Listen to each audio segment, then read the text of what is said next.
예, 면담 질문 정리 2편입니다. 1편 찍고 얼마 안 됐는데, 제가 좀 서둘러서 올리는 것 같죠? 왜 서둘러서 올리냐면요, 까먹을까봐. 까먹을까봐요. 이게 다 연계된 질문이었는데, 까먹을까봐 올리는 것도 있고, 여러분들도 시간을 너무 많이 준 다음에, 시간을 너무 많이 주고, 여러분한테 올리게 되면 여러분들이 이걸 갖다가, 다 연계성을 갖다 이해를 못 하실 것 같아가지고, 좀 빨리 올리는 중입니다. 근데 사무실을 제가 오픈해 놓으니까, 좋네요. 예, 제 마음대로, 여기는 좀,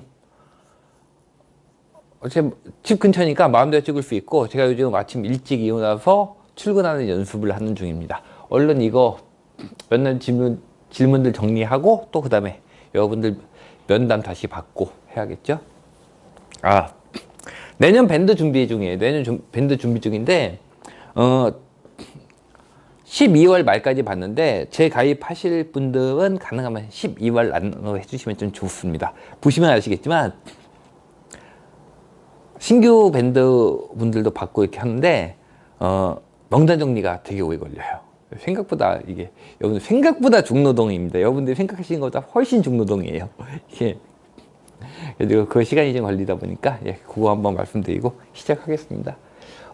이 앞에 부분에서 얘기했던 거 기억하고 계시죠? 이번 상승장 끝이 어떤 모습이 있고, 그 다음에 다 요거 기반으로 나머지 것들 넘어가는 겁니다. 다음 질문은 요거예요. 먼저 정리 한번 해드릴까? 이번 상승장 끝은 중요한 부분은 멸시 나올 때 결국은 구도심 재생 쪽에는 멸시 나올 때 못 나왔다는 거예요. 멸시 나올 때 못 나왔다는 거고, 앞부분에 못 나왔기 때문에 최대한 뒤로 쭉 빼야 되는데, 멸시를 최대한 뒤로 쭉 뺀다는 얘기는 공급 물량도 그만큼 준다는 얘기입니다. 공급 물량도 나오는 시기가 그만큼 늦춰진다는 얘기예요.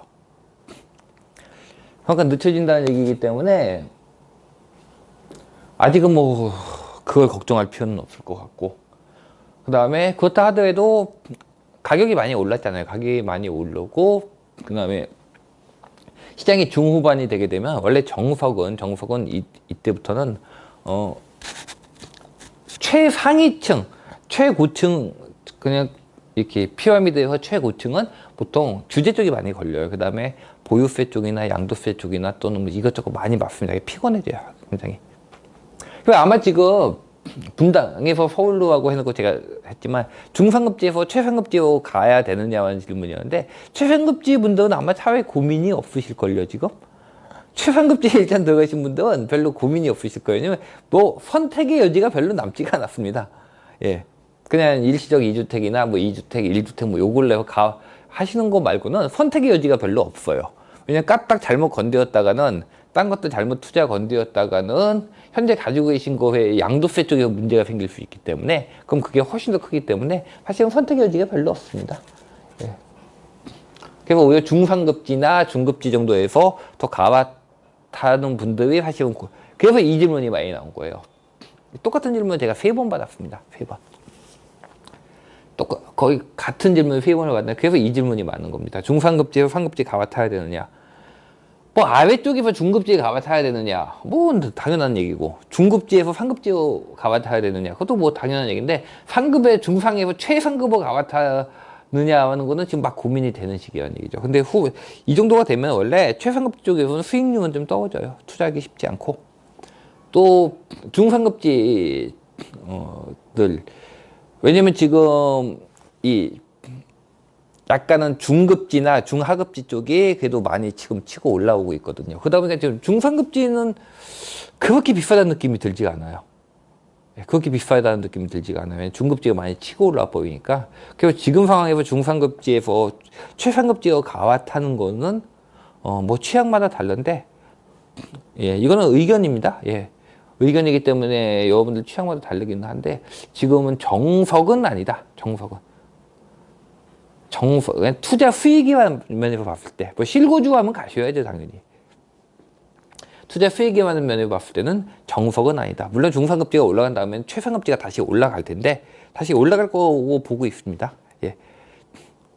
하지만 지난장은 상급제가 끝났고 최상급제까지 중급제 정도 움직이고 그 다음에 개발성 움직이고 그 다음에 다시 그 다음 장까지 안 갔는데 상승장이 짧다 보니까 이번 장은 기워서 다시 갈 거하고 보기는 보는데 사실 이 부분을 갖다가 보고선 투자를 하느냐 하는 부분은 정석은 후반부 가면 수익이나 수익률만 본다고 한다면 그게 정석은 아니다. 예. 요 정도까지 말씀드렸습니다. 그 다음에 보유세 증가 속에서 보유 여부, 이거 되게 많은 분들이 질문을 하세요. 되게 많이 궁금해 하시고. 보유세가 증가하는 속에서 보유를 계속 할 것인가 말 것인가. 여러분들 이게 사실은 조금 길게 보자면요. 조금 크게 보면요. 굉장히 큰 담론입니다, 이거. 어떻게 보면 앞으로 우리가 나가는 시대가, 우리가 살고 있는 시대가, 저는 그렇게 생각을 해요. 지금 자산을 보유한다는 것이, 자산이 왜냐면 점점 의미가 없어지고 있거든요. 의미가 없어지고 있고, 자산이 여러분들, 저희 밴드에 오신 분들, 수익 많이 나신 분들 정말 많이 나시고, 대부분의 분들이 투자 좀 하신 분들 수익을 그냥 많이 내셨습니다. 수익이 많이 나셨다는 얘기는요, 자산이 커졌다는 얘기고, 예전에는 뭐 10억이면 부자라고 얘기를 했지만, 지금은 자산이 워낙 커졌어요. 자산이 커졌다는 얘기는 무슨 얘기냐면, 반대로 얘기하면 자산이 흔해졌다는 얘기예요. 그래서 이렇게 자산이 흔해지는 것이 지속되면은, 여러분 예전에는 돈 뭐 1,000만 원, 2,000만 원만 여러분들이 1,000만 원, 2,000만 원 빌려가지고 전셋집도 가려고 되게 힘들었습니다. 지금은 쉽잖아요. 그만큼 자산이 흔해진 거예요, 이거는. 이 상황에서 자산이라는 것이 과연 의미가 있는 것인지, 자산이 이렇게 흔해지고, 자산이 흔해졌다는 얘기는, 자산이 만들어내는 수익률이 낮아졌다는 의미하고 같은 거예요. 이렇게 자산이 만들어내는 수익률이 낮아진 상태에서, 여러분은 금리가 결국 자산이 만드는 수익률이잖아요. 돈값이니까. 돈의 값이 이렇게 낮아진 상태에서 보유세가 올라가 버리면요,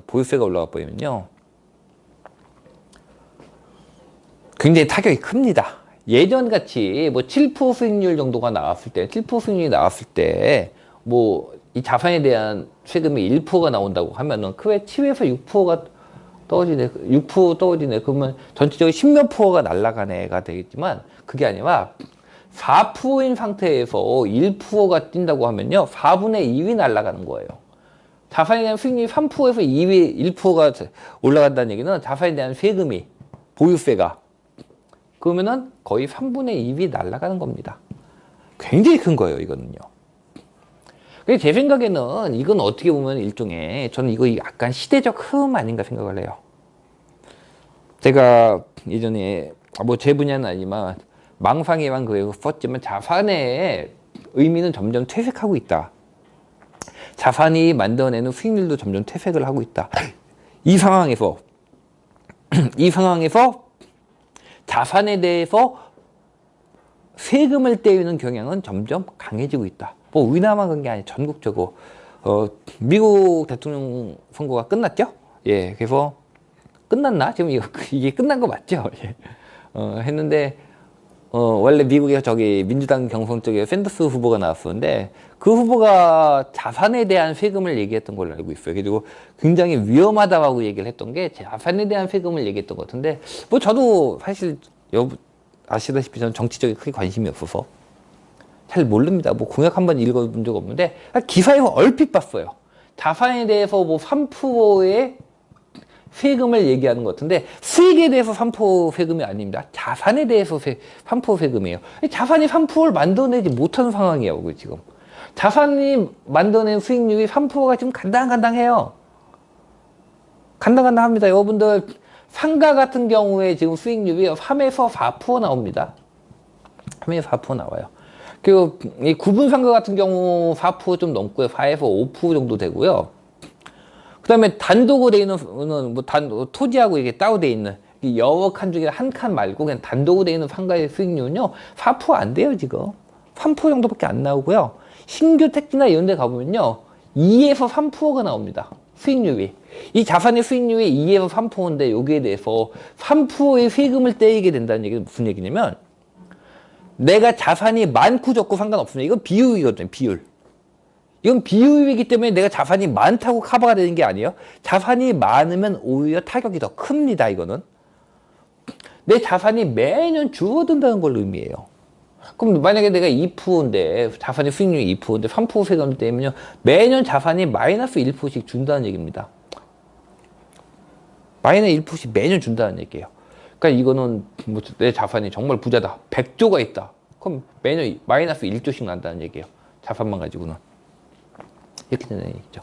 그래서 결국에는 이게 우리나라만 그런 건 아니고요. 전체적으로 자산에 대해서 세금을 떼는 경향이 자산에 대해서 세금을 부과하려는 영향이 나타나는 것 같아요. 왜냐면 자본주의 쪽에서요. 이 자산을 갖고, 자본소득, 이 자산을 가지고 만드는 수익을 갖다가 근로소득, 노동소득이 쫓아가질 못한다. 그리고 뭐 피케티도 있었고, 뭐, 안 봤습니다. 피케티도. 사실 제 분야는 아니고, 보지는 않았는데, 무슨 얘기인지는, 예, 인터뷰가 나온 거 보고 무슨 얘기인지는 조금은 뭐 알 것 같은데, 근로소득 가지고 여러분들이 지금 느끼시잖아요. 여러분들이 이 자산을 가지고 하는 투자에 대한 수익률을 근로소득이 쫓아가지는 못해요. 쫓아가지는 못한다고요. 그럼 이 격차를 줄이려면 결국은 자산으로 만드는 수익률보다 자산에 떼이는 세금이 더 많아져야 된다는 얘기거든요. 근데 그러면은 이 격차를 줄일 수 있겠죠. 자산은 계속, 자산을 가지신 분은 자산이 계속 줄어들 테니까.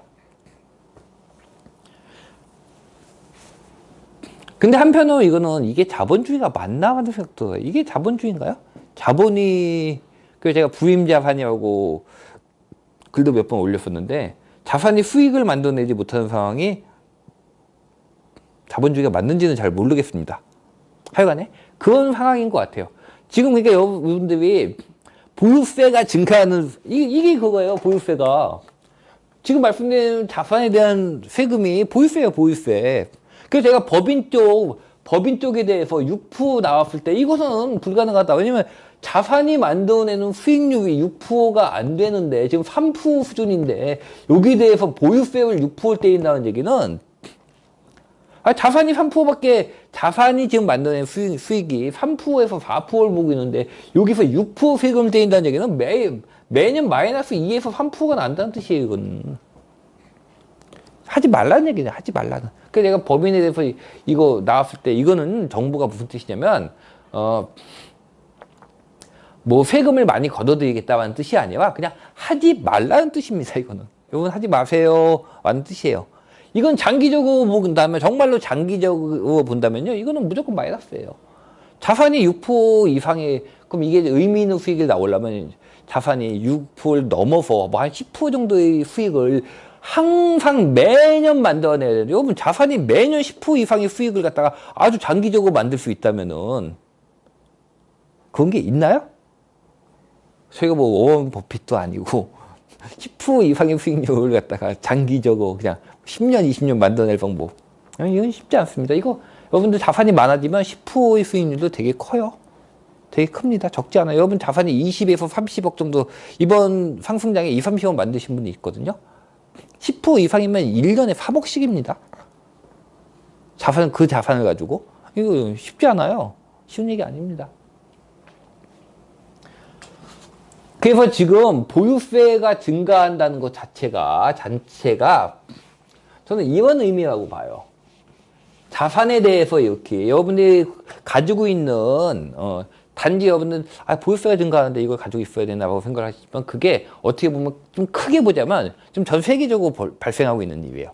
자본주의의 폐해에 의해서 자본이 만드는 수익을 근로소득이 따라가지 못하기 때문에 자본이 만들어낸 수익을 자체를 갖다가 매년 줄도록 만들자. 이렇게 하면 어떻게 되냐면 그 자본 자체가 줄게 돼 있어요. 자본이 만드는 수익보다 자본에 대해서 수익에 대한 세금이 아니라 그 자산 자체에 떼이는 수익이기 때문에 내가 그러니까 뭐 10조가 있다. 그럼 이 자체에 대해서 떼이는 세금이라고 이거는요.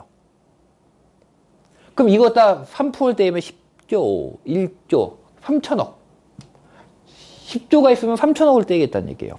그럼 이거 갖다가 3천억 이상을 매번 만들어야 된다고요. 경비비 기타 등등 들잖아요. 수익이. 이거 딱 아주 장기적으로 이게 가능하냐라는 얘기죠.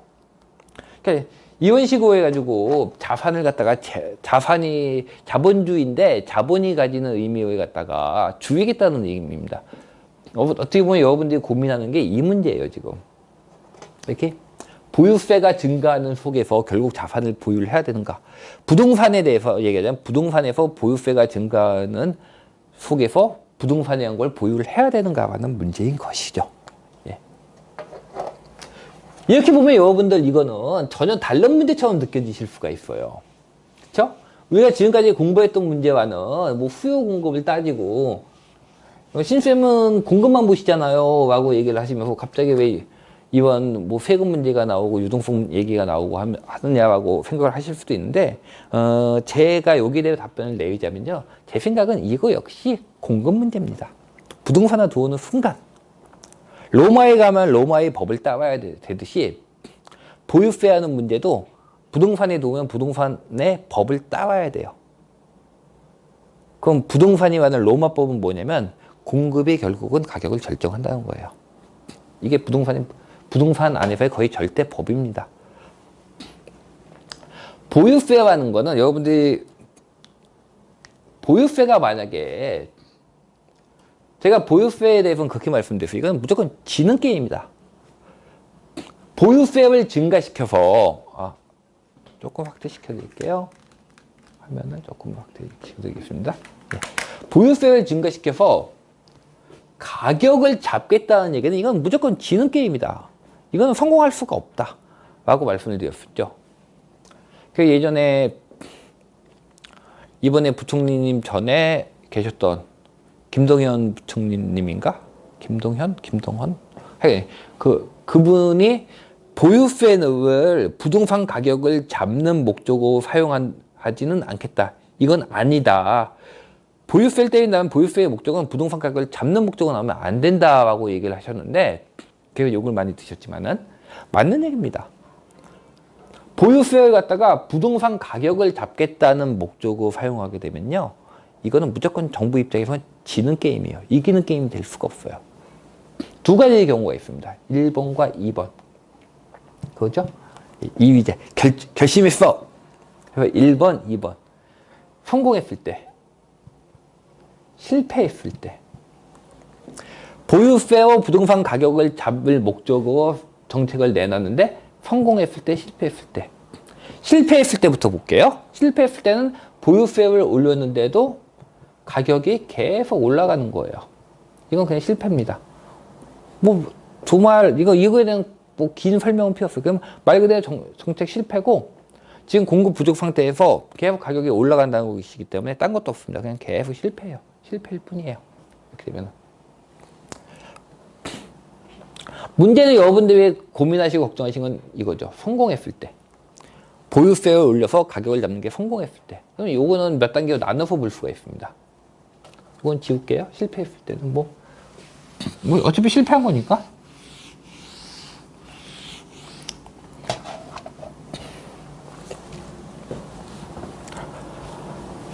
성공했을 때는요, 성공했다는 얘기는 무슨 얘기냐면 지금이 가격 상승장에서 가격이 유지되거나 침체장으로 만들어졌다는 뜻이에요. 가격이 상승장에서 세금으로 인해서 가격이 정체되거나 침체 상태에 왔다는 얘기입니다.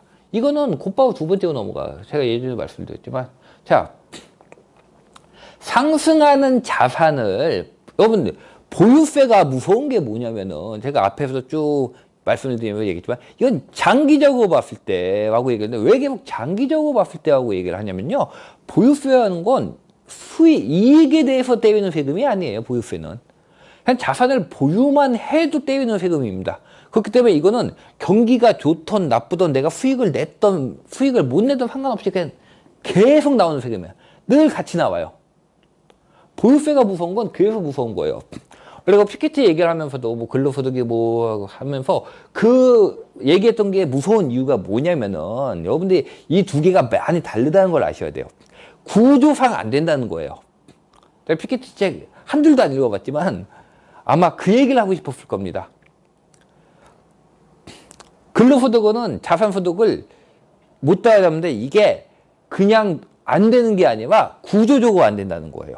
구조적으로 안 된다는 얘기가 무슨 얘기냐면 이건 장기적으로 봤을 때 무조건 안 된다는 얘기예요. 이 비슷한 게 있죠. 뭐가 있죠? 여러분들이 실제로 보면은 저 정선에 카지노가 있습니다. 카지노가 마이너스가 나올까요? 마이너스 안 나옵니다. 카지노 돈 잘 벌죠. 카지노가 돈을 벌 수밖에 없는 상황이 구조적으로 만들어져 있는 거예요. 확률이 다르거든요. 물론 저도 뭐 안 해봤지만 확률이 다릅니다. 그래서 구조적으로 카지노는 수익을 낼 수밖에 없어요. 그냥 손님이 한 명밖에 안 왔어. 한 명밖에 안 오고 딱 뭐 1시간 안에 발생한 일이야. 그러면 카지노가 돈을 잃을 수도 있습니다. 잃기도 하고 벌기도 하겠죠. 하지만 장기적으로 구조적으로 놓고 봤을 때는 무조건 벌 수밖에 없는 상황이에요. 확률상으로 그렇게 되어 있거든요. 또 마찬가지 얘기인 겁니다. 구조적으로 근로소득이 자본소득을 따라갈 수가 없게 만들어져 있다는 거예요. 근데 여기서 만약에 보유세가 자산의 수익보다 높아진다는 얘기는 제가 앞에서 얘기한 겁니다. 이건 자산이 계속 가격이 하락한다는 뜻입니다. 이거는 자산이 계속 쪼그라든다는 뜻이에요. 구조적으로 쪼그라든다는 얘기예요. 왜냐면 보유세는 자산을 보유만 해도 내는 세금이기 때문에 여러분들이 수익을 내거든 안 내든 올해는 내가 열심히 해서 자산이 잘 굴러가서 세금보다 많이 벌었어. 많이 벌 수도 있습니다. 가끔 보면 많이 벌 수도 있잖아 라고 얘기를 하실 수도 있는데 상관이 없어요. 그럼 마치 내가 카지노 가가지고 야 나는 돈 땄거든? 니네들도 전부 다 우리가 다 잡으면 카지노가 1년에 적자 계속 나올 수 있어 라고 얘기하는 똑같은 거예요. 안 되는 거예요. 구조상 그렇게 돼. 어떤 사람은 따고 어떤 사람은 잃게 되어 있지만은 길게 크게 구조상 봤을 때는 그거는 안 되게 되어 있는 거예요. 그것도 마찬가지예요. 여러분들이 수익을 내고 안 내고 어떨지는 모르겠지만은 크게 전체적으로 봤을 때는요. 전체적으로 봤을 땐 보유세가 가격을 끌어내릴 정도로 강하다는 얘기는 그것도 상승하는 자산의 가격을 끌어내릴 정도로 강하다면요. 이 보유세는 지속적이기 때문에 이 자산이 가격을 끌어내 이건 어떤 자산이었죠? 상승하는 자산이었다고요. 상승하는 자산에 보유세 A라는 것이 적용돼서 하락을 이끌었다면 그 다음에 이 자산은 어떻게 되냐면 하락하는 자산이 됩니다. 똑같은 보유세예요. 보유세는 변하지 않아요. 상승하는 자산에 A라는 보유세가 적용돼서 자산을 끌어낼 정도가 됐다면 그 뒤에 하락하는 자산에 대해서 똑같은 보유세가 적용됐을 때 이거는 당연히 하락합니다. 또는 폭락합니다. 차라리 이때는 선택의 여지가 있어요. 자산의 수익률이 더 크게 되면은 하락을 하거나 아까 1번, 2번처럼 상승을 하거나의 선택지가 있지만 정말로 하락으로 결정이 되어 있다면 가격이 상승하는 자산을 가격을 하락시킬 정도로 강한 보유세라면 그 보유세가 변하지 않고 계속 수익에 대한 거 아니기 때문에 계속 유지가 된다면 그 상승하는 자산이 침체된 자산이 됐을 때는 당연히 바로 그 다음 단계로 넘어가게 됩니다. 그게 하락하는 자산이 되는 거예요.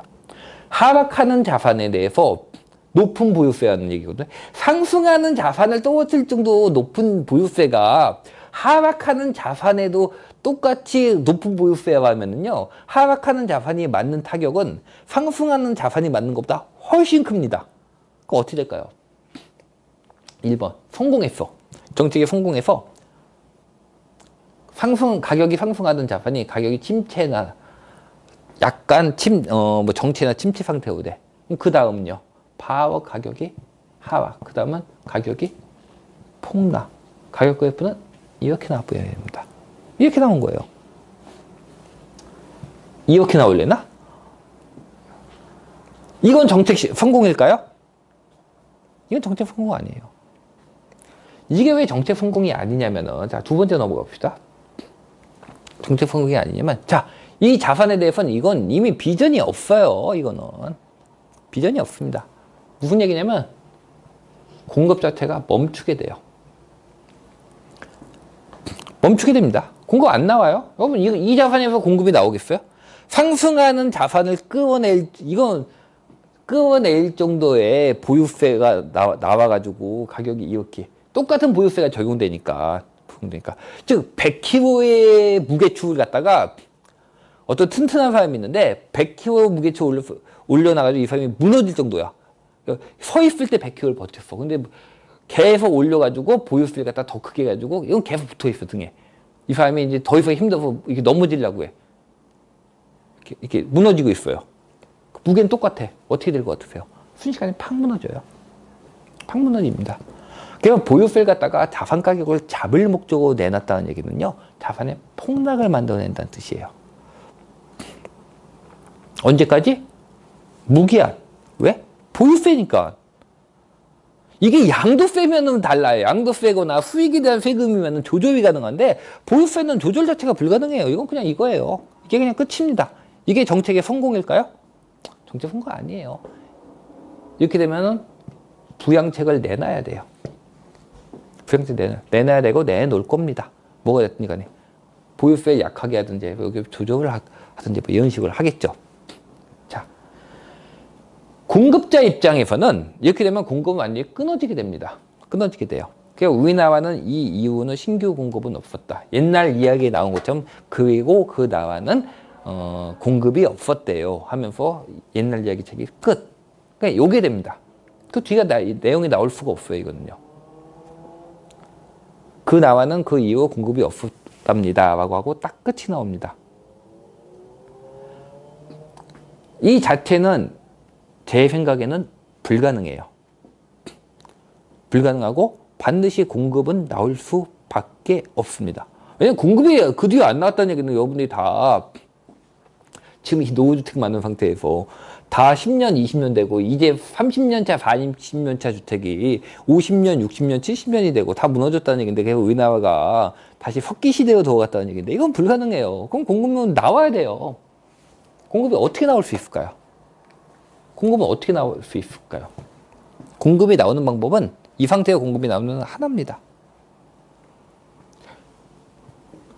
보유세를 뛰어넘는 수익이 나와줘야 돼요. 이 방법뿐이에요. 무슨 수익이? 지속적인 수익이. 그럼 이건 뭘까요? 임대료예요. 보유세를 뛰어넘는 보유세와 대응하는 건 시세 차익이 아니에요. 지속적인 수익이 나와줘야 됩니다. 보유세를 뛰어넘는 지속적인 수익이 나와줬을 때만 공급 가능해요. 이게 무슨 얘기랑 똑같냐면 여러분이 다르다고 생각할 수 있는데 그거랑 비슷합니다. 재개발 재건축에 대해서 규제 나왔을 때 제가 뭐라고 말씀드렸죠? 재개발 재건축 규제라는 것은 일종의 비용이다. 개발 사업에 비용이 넘게 되면 그 개발 사업은 당연히 일단 멈춘다. 하지만 개발 사업이 영원히 멈춘다? 아니 그렇진 않다. 어차피 다시 된다. 언제?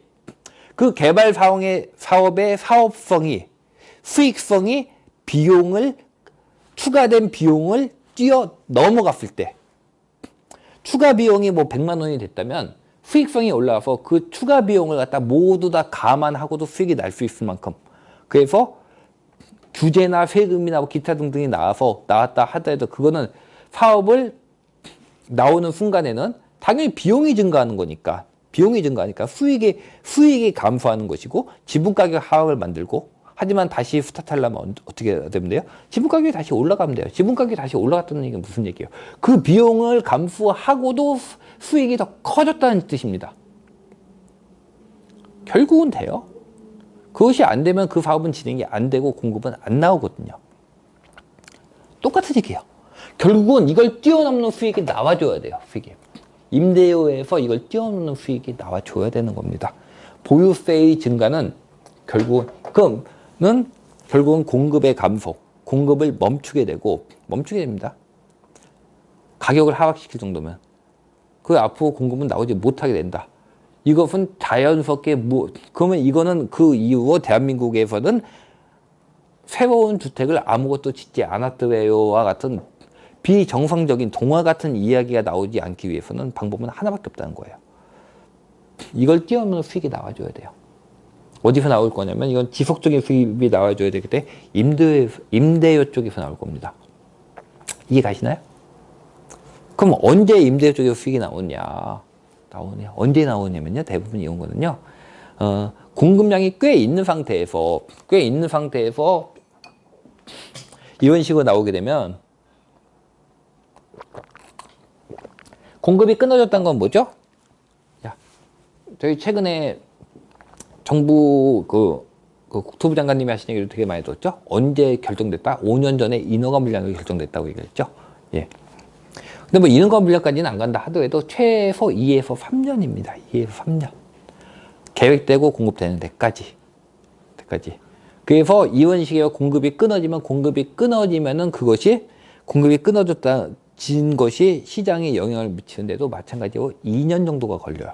2년 정도 걸리는데 보통 2년 반을 잡는데 실제로 제가 시장에서 나타나는 현상을 보면요. 2년 반까지는 안 걸려요. 대부분. 왜 2년 반이 안 걸리냐면 보통 물량이 나오면은 2년 반을 잡는데 우리가 보통 잔금을 준비하잖아요. 여러분들. 그 시장에 실제로 영향을 미치는 건요. 2년 반이 아니라 잔금 준비부터 시작해서 이걸 갖다 들어가는 게 있기 때문에 실제 시장은 2년 조금 안쪽에서 영향을 미쳐요. 물량이 늘어날 때도 마찬가지고 그 여러분은 물량이 늘어날 때도 실제 물량이 늘어나면 공급 물량이 늘어나면 가격이 하락할 수 있다고 얘기를 하잖아요. 그럼 공급 스타트를 하고 실제로 2년 반이 아니라 대부분 2년 조금 안쪽에서 영향을 미쳐요. 대부분 그렇다고요. 그러면은 이런 식으로 정말로 보유세가 나서 가격을 잡는다면은 이건 언제 가격이 올라가느냐? 2년 안쪽이요.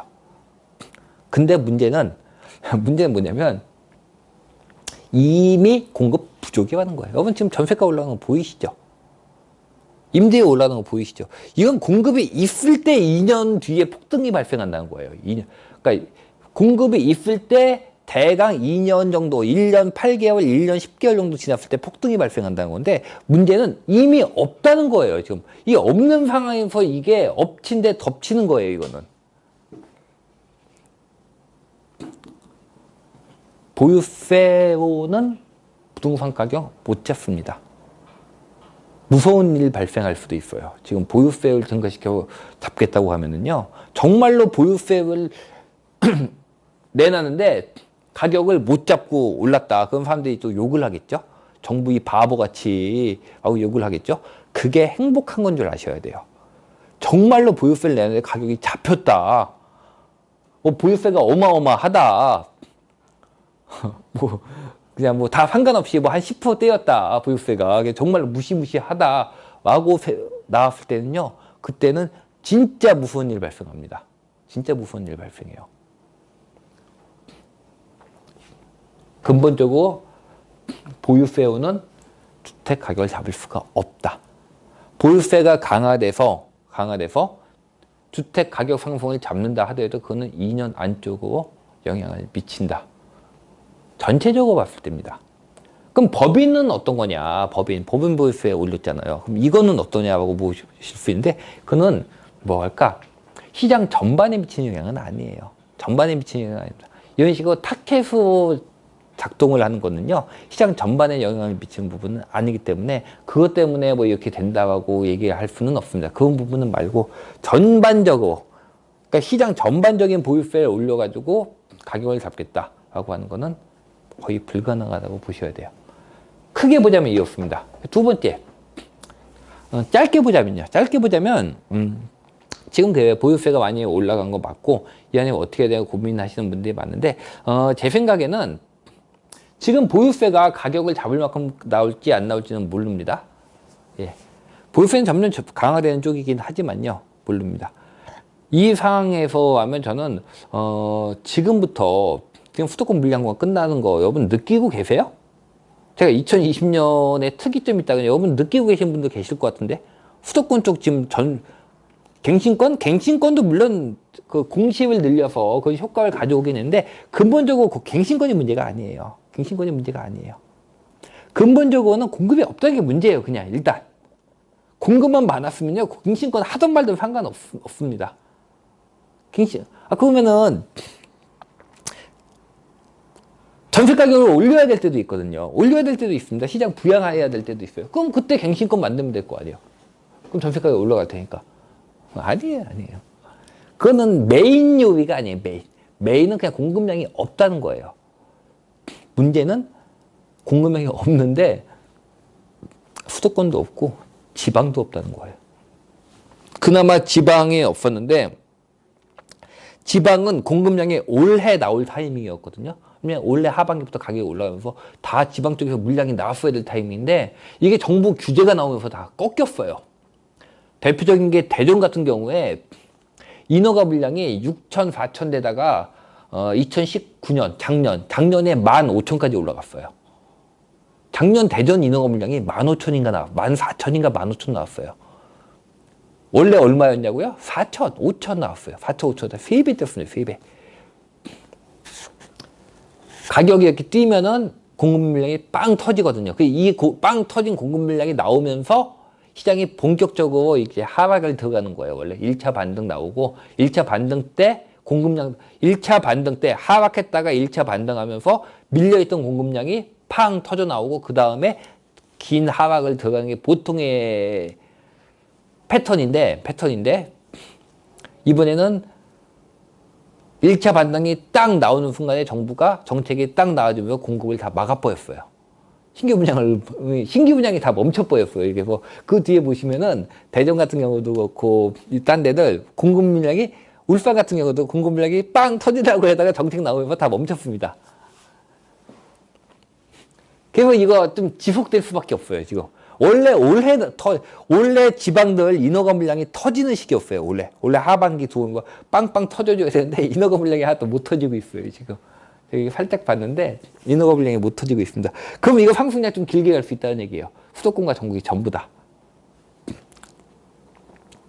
요 상황에 하면 단기적으로 봤을 때도 보유하는 게 저는 맞다고 보는 편입니다. 길게 봤을 때도 이건 안전판이에요.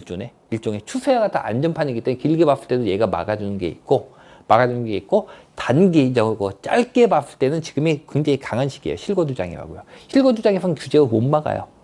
근데 물량이 절벽으로 이제 물량 절벽 상태로 전국이 동시에 진입합니다. 이 상황에서는 저는 보유세 증가한다 해도 보유하는 게 낫지 않나라고 생각이 드는 편이에요. 아까 이게 길게 봤을 때 이런 부분 얘기했었는데 이 부분만 조금 얘기할게요. 최근에 강의 전부 다 1시간 안쪽으로 끊으려고 합니다. 전부 다 짧게 좀 집중하시라고. 자, 무슨 얘기를 했냐면은 현재 상황에 자산이 만들어내는 수익률도 별 볼 일 없고 시장 사회도 어지럽고 하면서 집을 가진 분이나 가지지 못한 분이나 양쪽 다 피곤해요. 지금 되게 피곤합니다. 피곤하고 별로 좋지가 않아요. 상황이. 피곤한데 그래도 집을 안 가지고 계신 분보다 가지고 계신 분은 형편이 훨씬 낫습니다. 비교도 안 될 정도로 높아요. 정도로 좋아요. 아시죠? 앞으로 보유세가 이렇게 증가해가지고 자산의 의미가 없어질 수도 있다고 말씀을 드렸는데 저는 이렇게 될 가능성이 굉장히 높다고 봐요. 근데 저게 저렇게 되기 위해서는 한 가지 조건이 필요해요. 제 생각에. 보유세가 증가해가지고 자산의 수익을 뛰어넘을 정도가 돼서 자산이 의미가 없어질 정도가 되기 위해서는요, 저는 한 가지 조건이 필요하다고 봐요. 뭐냐면, 이건 거의 자본주의를 포기하는 거거든요. 모든 사람들이 여기에 동의할 정도가 되어야 돼요. 모든 사람이 동의할 정도가 되어야 된다는 얘기 무슨 얘기냐면, 자산의 격차가, 여러분들 우리나라에서 자산 격차가 너무 심해서 따라가지 못할 정도예요? 자, 저희 밴드에 계신 분들, 자산이 굉장히 적으시다가, 이번 부동산 장에서 투자하셔서 이제 남들한테 부자라는 얘기 들을 만큼 자산 늘리신 분들 저 이번에 하면서도 계속 봅니다. 지금 계속 있어요. 되게 많아요. 자산 격차가요, 우리나라가 그 정도 포기할 정도 수준은 아니에요. 사회적 합의가 있어야 돼요. 그거는 제 생각이에요. 사회적 합의가 있어야 된다고 봐요. 그래서 자산의 격차가 너무 커져서 진짜 희망이 없어, 망했어 정도가 돼야 되는데 아직 우리나라는 그 정도 아니에요. 그래서 저는 보유세가 자산을 갖다가 자산은 무조건 이제 자산은 줄 수밖에 없는 구조적으로 자산은 줄 수밖에 없는 단계. 즉 자산에 대한 세금이 자산이 만드는 수익률보다 높은 단계. 현재 우리나라 기준으로 자산에 대한 세금이 한 3%만대, 한 2%? 2점 몇 %만대면 아마 그렇게 될 겁니다. 그 정도 될 거예요. 왜냐면 자산은 수익을 여러분들이 3% 4% 낸다고 하더라도 그 자산의 수익률, 상가 가지신 분들 아시겠지만 거기 관리하는 데 돈 들죠, 뭐 하는 데 돈 계속 들거든요. 거기서 까먹는 게 있기 때문에 자산에 대해서 그 정도 보유세를 그 정도를 떼면 아마 되긴 될 거예요. 근데 그게 가능하냐고 봤을 때 저는 가능하지 않다고 보는 편이에요. 현재 우리나라 수준에서는 불가능해요. 즉 나중 얘기예요. 나중. 그 전까지는 어떤 게 가장 높냐? 이게 뭐 집 가진 사람도 불행하고 집 없는 사람도 불행하다고 얘기를 하지만 어차피 그 중에 우리는 집 가진 사람이 되든 집을 안 가진 사람이 되든 둘 중에 하나를 선택을 해야 돼요. 우리는 일단 사람은 사람이니까. 예. 둘 중에 하나 선택을 해야 된다면 자산을 가지고 있는 게 훨씬 낫습니다. 결국은 자산을 가지고 있는 게 훨씬 나아요. 자산에 대해서 보유세가 올라가지고 자산이 의미가 없어지는 순간이 온다 하더라도 우리는 무조건 자산은 가지고 있고 불려놓는 게 낫습니다. 이때가 되면은 그거는 다시 생각을 하자고요. 제가 이때를 대비해가지고 늘 말씀드리는 게 뭐냐면 자산을 수익으로 교체시켜와 라는 거예요. 이번에 면담을 하면서도 그 얘기 계속 됐어요. 자산을 수익으로 전환시켜와. 자산이 많다는 거는 이렇게 오락실에서 게임할 때 자산이 없다는 거냐. 오락실 게임을 할 때 동전 하나 놓고 하는 게임이에요. 자산이 많다는 거냐. 동전을 쭉 쌓아놓고 하는 게임이에요. 한두 번 실수해도 괜찮아요. 경험이 쌓이잖아요. 3번, 4번에서는 성공하겠죠. 남들 내가 조금 못한다 하더라도 남들 한 번에 2번에 성공했다면 나는 4번, 5번 성공하면 되겠죠. 이 역할을 자산이 해줘요. 전자오락실에서 여러분들 여자분들은 잘 모르시겠구나. 남자분들은 되게 부럽잖아요. 남자분들 어릴 때 전자오락실 가보면 이게 막 게임하는데 옆에다 동전 쭉 쌓아놓고 하시는 분들 되게 부럽잖아요. 예. 자산이 이 역할을 해줍니다. 자산이 수익을 갖다 그 자체로 평생 수입이나 평생 소득을 만들어내는 역할은 많이 줄어들었다 하더라도 최소한 이 역할은 해줘요. 생명 연장을 해줍니다. 여러분들이 계속 수익을 내기 위해 도전할 수 있는 든든한 디딤돌 역할을 해줍니다. 최대한 자산을 늘려놓으셔야 돼요. 이런 거 핑계대가지고 야 나중 되면 이렇게 될 거야. 그러니까 자산 모을 필요 없어. 천만의 말씀이에요. 그거는 아닙니다. 최대한 모을 수 있는 데까지는 모아두시는 게 낫습니다. 나중에 어떻게 된다 하더라도. 그리고 지금 우리나라 수준의 자산이나 격차에서는요, 이런 식으로 자산을 의미 없게 만드는 정도 수준까지 국민적 합의가 나오지 않아요. 우리나라 자산 그 격차가 그렇게 큰 나라 아닙니다. 이 정도 가지고는 안 나와요. 사람들이 정말로 포기해서 전 국민이 어느 정도 사회적 합의가 이끌어져 나올 때나 가능한 겁니다. 아직 우리나라 그 수준 아니에요. 그러니까 그건 핑계 대시지 마시고, 그건 나중이니까 이거는 계속 연구를 하세요. 어떻게 자산을 수입으로 만들어낼 것인지. 자산이 많으시니까 여러분들은 여러 번 도전을 하실 수가 있습니다. 계속 도전을 하시고요. 그 전까지는 일단 자산을 모아둬야 된다 생각을 하시고요. 그리고 장기적으로 봤을 때 자산에 대한 보유세 증가한다 하더라도 결국 보유세가 증가한다 하더라도 이거는 현재 상황에서는 보유세가 증가해서 부동산에 대한 자산이 아무 의미가 없어진다는 얘기는 부동산이 아무 의미 없는 자산을 계속 만들 이유가 없잖아요. 부동산의 자산을 만들지 않는다는 걸 의미해요. 근데 부동산 자산을 만들지 않을 수는 없거든요. 그렇기 때문에 이것을 수익률로 대처하게 될 텐데 여러분들이 그 수익률로 대처하는 입장이 돼서 월세를 계속 올려주는 입장이 되는 것보다는 자산을 가지고 있는 게 훨씬 낫습니다. 그 자산이 세금이 높아져서 의미 없어지는 구간이 생긴다 하더라도 짧아요. 지금 상황에선. 1년 반 넘지 못합니다.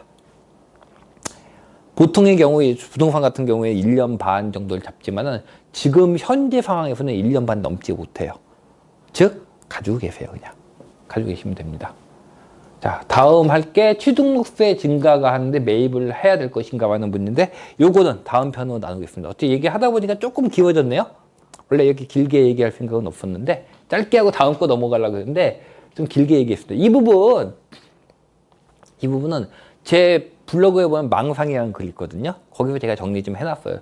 쭉 한번 생각을 해보세요. 생각을 하는데 너무 깊이 빠지지 마세요. 아직은 아니에요. 아직은 아니고 요 다음 단계. 그 다음 단계는 그때 가서 적극적으로 대비를 하면 되고, 지금은 그냥 머릿속에 담아두고 살살 행동만 하세요. 여러분, 제가 자영업 했잖아요. 저 자영업하고 지금도 하고 있잖아요. 저는 근로소득이니까. 자영업자는요, 다음에 뭘 할지를 갖다 보통 2년에서 3년, 4년 정도 플랜 세우고 시작합니다. 그 정도 세우고 시작하는 거예요. 왜냐면 자영업자는 남이 시키는 일을 하는 게 아니라 내 판단에 의해서 그 책임도 내가 져야 되거든요. 여러분들도 마찬가지예요. 지금부터 살살 준비하세요. 계속 두입은 하면서 이번 땅에 특히 자산을 많이 쌓아두신 분이라면 절대 이렇게 배 두들기면서 많이 먹었다 이제 놀자 하지 마시고, 근거 없습니다. 하지 마시고 이 자산을 가지고 어떻게 수익을 만들어낼 수 방법이 있는 것인지 계속 고민을 해보시고 살살 비용을 쌓아둔 자산을 비용으로 쓰시면서 도전을 해보세요. 살살. 시간이 길면은 여러분들이 준비할 수 있는 시간도 훨씬 더 많고 성공 확률도 훨씬 높아집니다. 그리고 그것을 위해서는 여러분들은 그걸 하면서도 자산을 늘리려는 노력은 게을리하시면 안 됩니다. 오늘은 요거 보유세 증가 속에서 보유를 할 것인가. 사실 뭐 결론은 간단했어요. 하셔야 됩니다. 그 간단한 얘기를 갖다 조금 길게 해봤습니다. 오늘 여기까지 하겠습니다.